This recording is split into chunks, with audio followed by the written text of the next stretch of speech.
هذه إذاعة إرنا. المستمعات الكريمات والمستمعين الأكارم متابعي إذاعة أرينا حيثما كنتم وحيثما يصلكم بثنا، أهلا ومرحبا بكم في مستهل البرنامج العربي لهذا اليوم الجمعة 17 من أبريل. كما عودناكم مستمعي ومستمعات الأكارم نستهل برنامجنا معكم بنشرة للأخبار، ثم نقدم لكم موجهات منظمة الصحة العالمية لمكافحة الوباء، ثم نقدم لكم حلقة جديدة من برنامجكم الأسبوعي تعليق على الحدث. وضمن حلقتنا لهذا اليوم نغطي الحدث المفجع لوفاة الفقيدة الراحلة السيدة منى مصطفى عبدو، والتي لاقت وجه ربها الكريم في 11 من الشهر الجاري. أما في الجزء الثاني نقدم لكم تعليقا سياسيا حول قرار الرئيس الأمريكي تعليق مساعدات بلاده لمنظمة الصحة العالمية في هذا الظرف الحالي. قبل ذلك كله مستمعي ومستمعاتي الأفاضل، أقدم لكم نشرة للأخبار فيما يلي أبرز عناوينها. جيبوتي تمنح إثيوبيا فرصة مجانية في مجال الصادر. رغم الحظر على الطيران، مطار أسمرة يستقبل طائرات شحن أماراتية. الرئيس الأمريكي يعلق مساعدات بلاده لمنظمة الصحة العالمية. السودان يعلن وقف الصلوات في المساجد والكنائس. أخيرا، صندوق النقد الدولي يتوقع أن يحدث الوباء تحولات اجتماعية كبرى على مستوى العالم. كانت مستمعي ومستمعات الأفاضل تلكم عناوين النشرة، وإليكم تفاصيلها من إذاعة أرينا. هذه إذاعة إرنا. ذكر المدير العام للهيئة العامة للموانئ والمناطق الحرة في جيبوتي السيد أبو بكر عمر حيدي بأن الهيئة منحت إثيوبيا فرصة مجانية للتصدير من الموانئ والمناطق الحرة الجيبوتية لمدة 60 يوما بدأت منذ 14 من مارس الماضي، وذلك بسبب الظروف الصحية العالمية. من ناحيتها قالت إثيوبيا بأنها حصلت على خصومات تقدر ب 82% على رسوم الصادر وخدمات المناطق التجارية الحرة في جيبوتي. وأضاف السيد عمر حيدي بأنه يرجو أن تعود الحياة لطبيعتها في موانئ البحر الأحمر بعد انقضاء فترة 60 يوما.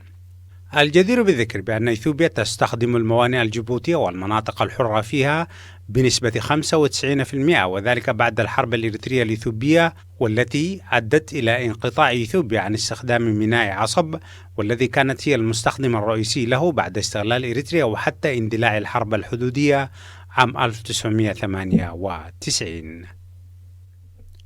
تفيد مصادر لإذاعة أرينا من أسمرة بأنه ورغم حظر الطيران الذي تفرضه إريتريا في إجراءات مكافحة وباء كورونا، إلا أن مطار أسمرة يشهد حركة مستمرة لطائرات شحن أماراتية.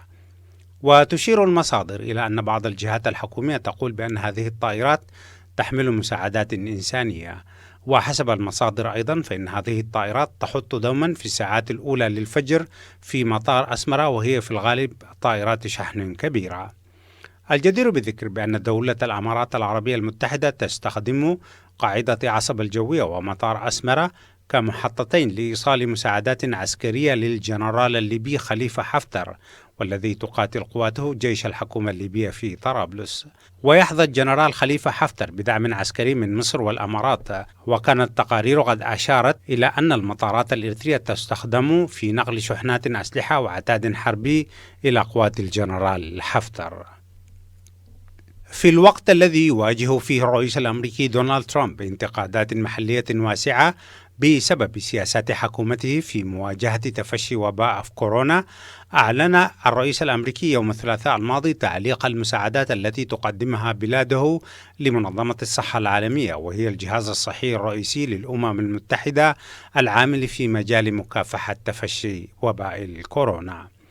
وقال الرئيس ترامب في مؤتمر صحفي في البيت الأبيض: أأمر اليوم بتعليق تمويل منظمة الصحة العالمية بسبب سوء الإدارة وتعتيمها على تفشي الفيروس في الصين. وقال ترامب بأن العالم تلقى معلومات كثيرة خاطئة حول انتقال الوباء والوفيات الناتجة عنه. وكانت جهات محددة قد شنت حملة شعواء ضد أمين عام منظمة الصحة العالمية تيدروس أدحانوم غبرييسوس، حيث اتهم بأنه شيوعي ويحابي الصين. وانتقد الأمين العام للأمم المتحدة قرار الرئيس الأمريكي، حيث قال بأنه ليس من السليم محاربة منظمة تعمل في مكافحة الوباء في مثل هذا الوقت.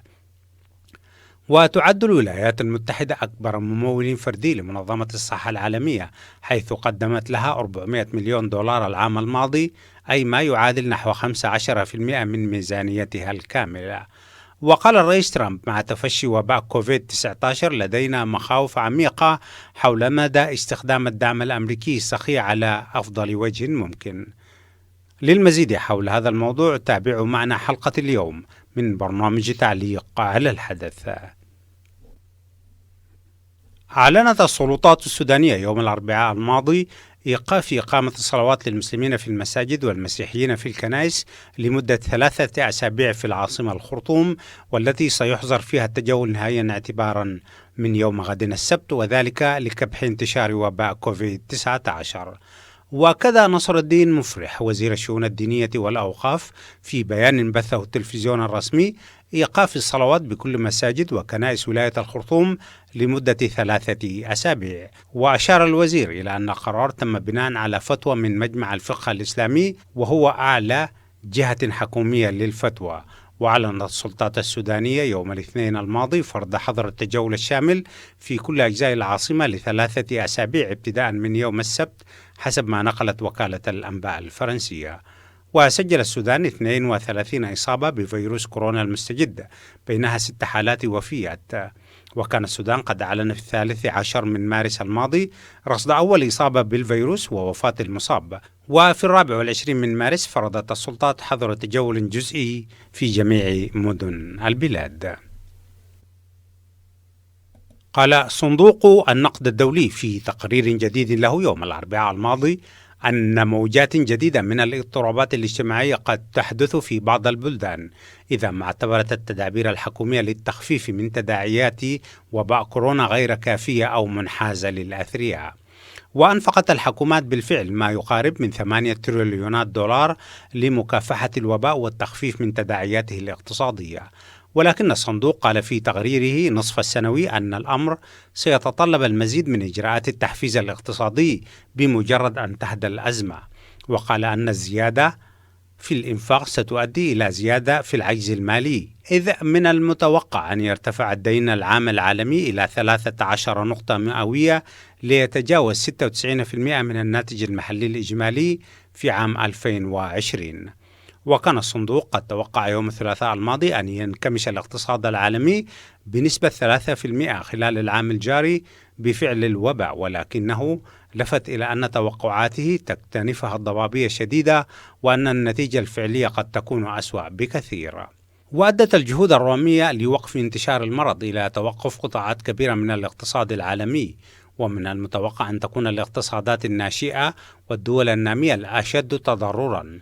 وقال فيتور جاسبر مدير قسم الشؤون المالية في صندوق لوكالة رويترز في مقابلة له أنه رغم استبعاد وقوع احتجاجات جماهيرية أثناء سريان القيود المشددة على حركة الناس، فإنه من المتوقع أن تزداد الاضطرابات عندما تظهر مؤشرات على أن الأزمة أصبحت تحت السيطرة. بهذا الخبر الاقتصادي مستمعي ومستمعاتي الأفاضل، نكون وإياكم قد وصلنا إلى نهاية نشرتنا الإخبارية، وهذا تذكير بأبرز عناوينها. جيبوتي تمنح إثيوبيا فرصا مجانية في مجال الصادر. رغم الحظر على الطيران، مطار أسمرة يستقبل طائرات شحن أماراتية. الرئيس الأمريكي يعلق مساعدات بلاده لمنظمة الصحة العالمية. السودان يعلن إيقاف الصلوات في المساجد والكنائس. صندوق النقد الدولي يتوقع أن يحدث الوباء تحولات اجتماعية كبرى على مستوى العالم. كانت هذه مستمعي ومستمعاتي الأفاضل نشرة الأخبار قدمناها لكم من إذاعة أرينا، وفيما يلي نقدم لكم موجهات منظمة الصحة العالمية للحد من انتشار وباء الكورونا. إذاعة إرينا، صوت مستقل لإريتريا. وتوصي منظمة الصحة العالمية بالتالي: أولا، غسل اليدين جيدا بالصابون، لأن الصابون قادر على القضاء على الفيروسات. تغطية الفم والأنف عند العطس أو السعال، وغسل اليدين بعدها لمنع انتشار الفيروس. تجنب لمس العينين والأنف والفم حال ملامسة اليد لسطح يرجح أن يكون ملوثا بالفيروس، إذ يمكن أن ينتقل الفيروس إلى الجسم بهذه الطريقة. لا تقترب من الأشخاص الذين يعانون من السعال أو العطس أو الحمى، إذ يمكن أن ينشروا جسيمات صغيرة.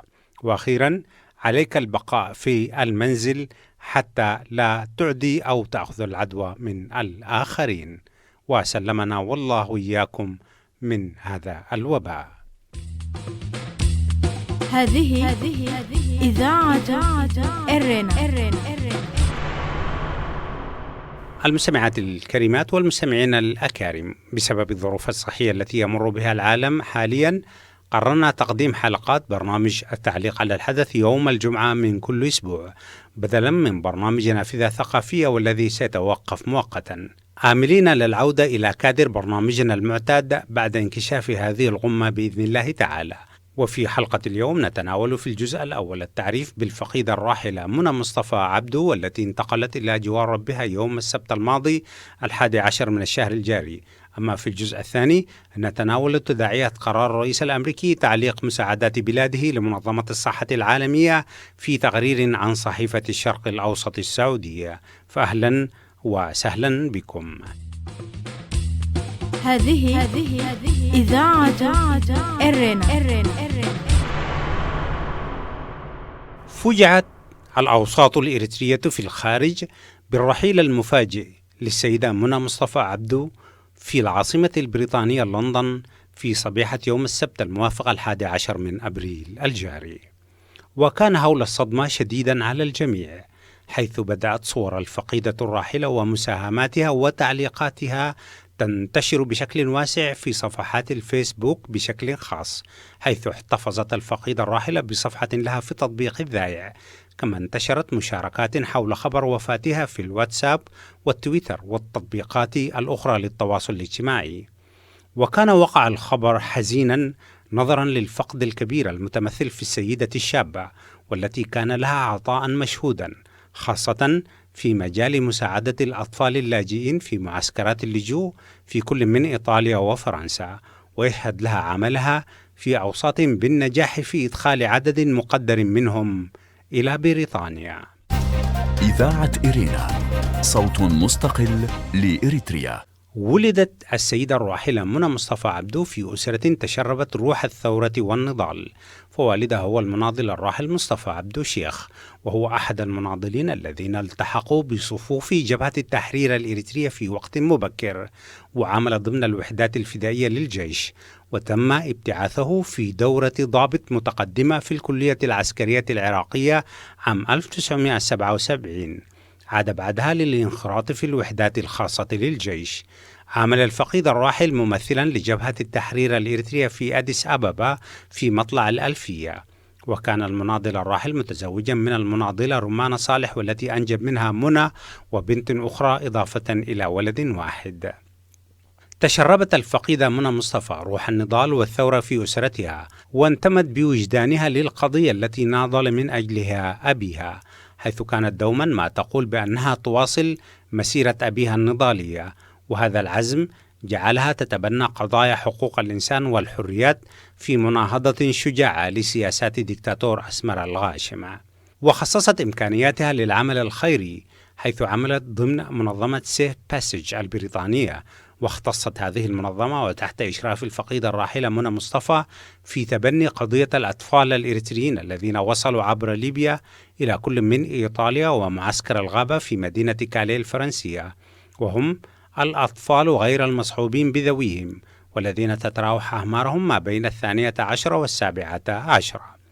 وقامت بعدة رحلات إلى كل من فرنسا وإيطاليا ودول أخرى، ونجحت عبر المنظمة في إدخال مجموعة من هؤلاء الأطفال إلى بريطانيا بصورة قانونية، وساعدتهم في الحصول على فرص السكن والدراسة والرعاية الاجتماعية. هذه إذاعة إرنا. في عام 2018 كسبت منظمتها دعوة قضائية ضد وزارة الخارجية البريطانية، حيث اتهمت المنظمة الوزارة بإخفاء معلومات أساسية حول الأطفال غير المصحوبين بذويهم، وكان هذا إنجازا كبيرا، حيث لفت الرأي البريطاني إلى مأساة الأطفال الإريتريين في مدينة كاليه الفرنسية. وبعد قيام السلطات الفرنسية بإغلاق معسكر الغابة الشهير في المدينة، أعلنت بريطانيا عزمها استقبال عدد من هؤلاء الأطفال على أراضيها.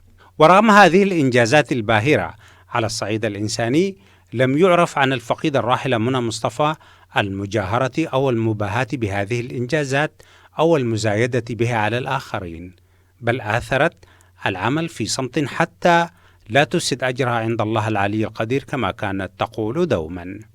وحاولت إذاعة إيرينا إجراء حوار معها حول فوز منظمتها في الدعوة ضد وزارة الخارجية البريطانية، ولكنها كانت دوما تعتذر بحجة أنها ليست الشخص المناسب للحديث حول هذا الوضع. ومن ضمن هذه الإنجازات الكبيرة لها ضمن منظمة سيف باسج عملها في حملة للحد من ظاهرة انتحار الأطفال الإريتريين في بريطانيا، حيث كشفت في أكثر من مرة أن السلطات الصحية البريطانية كانت تعطي هؤلاء الأطفال أدوية مضادة للاكتئاب كانت في الأخير تؤدي بحياتهم بشكل عاصف، ولها في هذا الخصوص مشاركات موثقة. هذه إذاعة إرينا. سوف يكون لفقد السيدة منى مصطفى عبدو المبكر تأثيرا كبيرا على العمل الإنساني، خاصة في دعم الأطفال اللاجئين غير المصحوبين بذويهم، والذين عبر البعض منهم عن رحيلها بألم بالغ. وكانت الفقيدة الراحلة قد التحقت بإحدى الجامعات البريطانية لنيل درجة الماجستير، حيث حددت مجال تخصصها في دعم الأطفال اللاجئين، ولكن العمر لم يمهلها الفسحة اللازمة لتطبيق رؤاها على الصعيد العملي. رغم ذلك سوف تظل آثارها وذكرها باقية في قلوب وعقول الإريتريين لردح طويل. رحم الله الفقيدة الراحلة منى مصطفى عبدو، وأسكنها الله فسيح جناته، وجزاها كل الخير عن شعبها وأسرتها ومحبيها، وإنا لله وإنا إليه راجعون. هذه إذاعة إرينا. استمعتم مستمعات الكريمات ومستمعي الأكارم في الجزء الأول من برنامج تعليق على الحدث إلى تعليق خصصناه لتناول مؤثر الفقيدة الراحلة منى مصطفى عبدو، التي انتقلت إلى جوار ربها يوم السبت الماضي في العاصمة البريطانية لندن. أما في الجزء الثاني نقدم لكم تداعيات قرار الرئيس الأمريكي تعليق مساعدات بلاده لمنظمة الصحة العالمية، فابقوا معنا. إذاعة إرينا، صوت مستقل لإريتريا. أهلا وسهلا بكم مجددا، وفيما يلي التقرير الخبري الذي قدمته صحيفة الشرق الأوسط حول قرار الرئيس الأمريكي تعليق مساعدات بلاده لمنظمة الصحة العالمية. ويقول التقرير: ضمن حالة الطوارئ الصحية، نفذ الرئيس الأمريكي دونالد ترامب مساء يوم الثلاثاء الماضي تهديداته بتعليق المساهمة المالية الأمريكية في منظمة الصحة العالمية التي يتهمها بسوء الإدارة في مواجهة وباء كوفيد-19 الذي انطلق من الصين في نهاية عام 2019. وكانت الولايات المتحدة هي أكبر مساهم في المنظمة في المنطقة، حيث تدفع لها أكثر من 400 مليون دولار سنويا، أي نحو 10 أضعاف المبلغ الذي تدفعه الصين.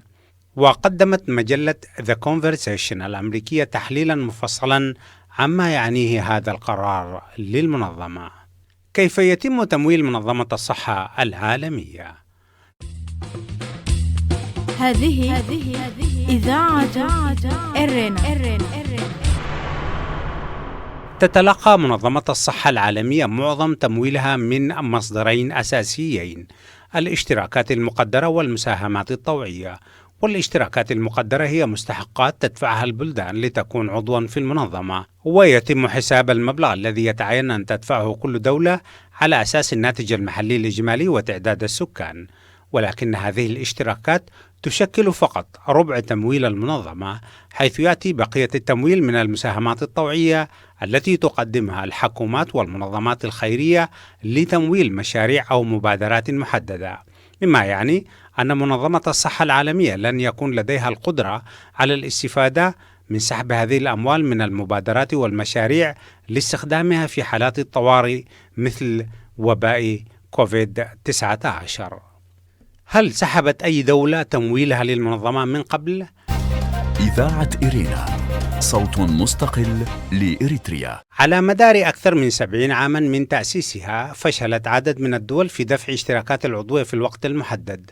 في عام 1949 أعلن الاتحاد السوفيتي السابق رغبته في الانسحاب من المنظمة، ولكن مع عدم وجود نص قانوني يسمح بالانسحاب فقد رفضت المنظمة الطلب، فرفض الاتحاد السوفيتي دفع اشتراك عضويته لعدة سنوات. وعند انضمامه مرة أخرى للمنظمة في عام 1955 طالب الاتحاد بتخفيض قيمة الاشتراكات السابقة التي لم يدفعها، فوافقت المنظمة على ذلك. بالإضافة إلى ذلك تأخرت بعض الدول الأخرى في دفع اشتراكاتها المقدرة في كثير من الأوقات، الأمر الذي عرض المنظمة لخطر الإفلاس في أكثر من مرة. هل تم توجيه أي نقد سياسي لمنظمة الصحة العالمية من قبل؟ نعم، ما في عام 2009 اتهمت منظمة الصحة العالمية بالتسرع في تصنيف إنفلونزا الخنازير كوباء عالمي، حيث قالت الانتقادات أن هذا التسرع جاء تحت ضغط من شركات الأدوية لتسويق عقاراتها وزيادة مبيعاتها. وبعد 5 سنوات اتهمت المنظمة بالتأخر في تصنيف إيبولا كوباء خطير، وبإساءة تقدير حجم المرض الذي أودى بحياة أكثر من 11,000 شخص بين عامي 2014 و2016. وانتقد ترامب منظمة الصحة العالمية لعدم تصرفها بسرعة كافية وعدم إرسال خبرائها لتقييم جهود الصين لاحتواء فيروس كورونا. وتقول منظمة الصحة العالمية أنها لا تتمتع بالسلطة لإجبار الدول الأعضاء على قبول فريق من خبرائها لإجراء أي تقييم لجهودها أو مشاركة أي معلومات تخصها. بالإضافة إلى ذلك تشير المنظمة إلى أنها أرسلت بالفعل فريقا من الخبراء للصين في منتصف فبراير الماضي لتقييم الأوضاع بعد حصولها على موافقة الحكومة، وقد قدمت نتائج هذا التقييم معلومات مهمة حول الفيروس وجهود الصين لوقف انتشاره. هل للصين تأثير متزايد على منظمة الصحة العالمية؟ هذه إذاعة إرينا. انتقدت السيدة جروهارلم برونتلاند المديرة العامة السابقة لمنظمة الصحة الصين علنا وقت انتشار فيروس سارس عام 2003، قائلة بأنها حاولت إخفاء تفشي الفيروس. وتعرضت الصين مؤخرا لاتهامات من بعض الدول والقادة بعرقلة محاولات تايوان للانضمام إلى المنظمة، ولكن الصين هي في نهاية المطاف مجرد دولة واحدة من بين 194 دولة عضو في منظمة الصحة العالمية. ماذا يحدث بعد وقف الولايات المتحدة تمويل المنظمة؟ قد تتسبب هذه الخطوة في إفلاس منظمة الصحة العالمية في منتصف الوباء، وهذا يعني أن المنظمة لن تكون قادرة على تنسيق الجهود الدولية حول قضايا مثل أبحاث اللقاحات وشراء معدات الوقاية الشخصية للعاملين الصحيين وتقديم المساعدات الفنية وإرسال الخبراء لمساعدة البلدان على مكافحة الوباء. بالإضافة إلى ذلك لن يتمكن الأشخاص في البلدان منخفضة الدخل من الحصول على الأدوية الحيوية المطلوبة لمكافحة الوباء. إذاعة إرينا، صوت مستقل لإريتريا. استمعتم مستمعي ومستمعاتي الأفاضل إلى تعليق يتناول تأثيرات وتداعيات قرار الرئيس الأمريكي تعليق مساعدات بلاده إلى منظمة الصحة العالمية، وهو منقول من مجلة The Conversation بواسطة جريدة الشرق الأوسط السعودية. وبهذا القدر نكون وإياكم قد وصلنا إلى نهاية فقرات برنامجنا لهذا اليوم، وقبل الختام نقدم لكم مرة أخرى إعادة لموجهات منظمة الصحة العالمية لطرق وسبل مكافحة وباء كوفيد-19. هذه إذاعة إرينا. وتوصي منظمة الصحة العالمية بالتالي: أولاً، غسل اليدين جيداً بالصابون، لأن الصابون قادر على القضاء على الفيروسات. تغطية الفم والأنف عند العطس أو السعال، وغسل اليدين بعدها لمنع انتشار الفيروس. تجنب لمس العينين والأنف والفم حال ملامسة اليد لسطح يرجح أن يكون ملوثا بالفيروس، إذ يمكن أن ينتقل الفيروس إلى الجسم بهذه الطريقة. لا تقترب من الأشخاص الذين يعانون من السعال أو العطس أو الحمى، إذ يمكن أن ينشروا جسيمات صغيرة.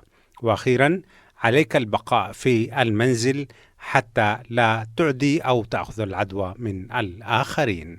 وسلمنا والله إياكم من هذا الوباء.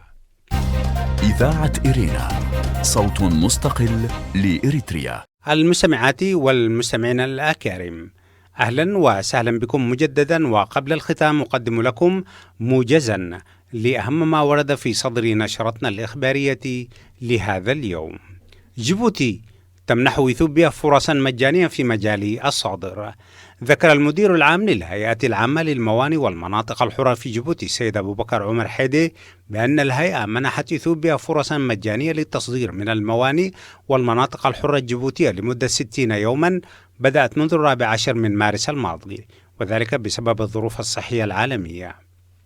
رغم الحظر على الطيران، مطار أسمرة يستقبل طائرات شحن أماراتية.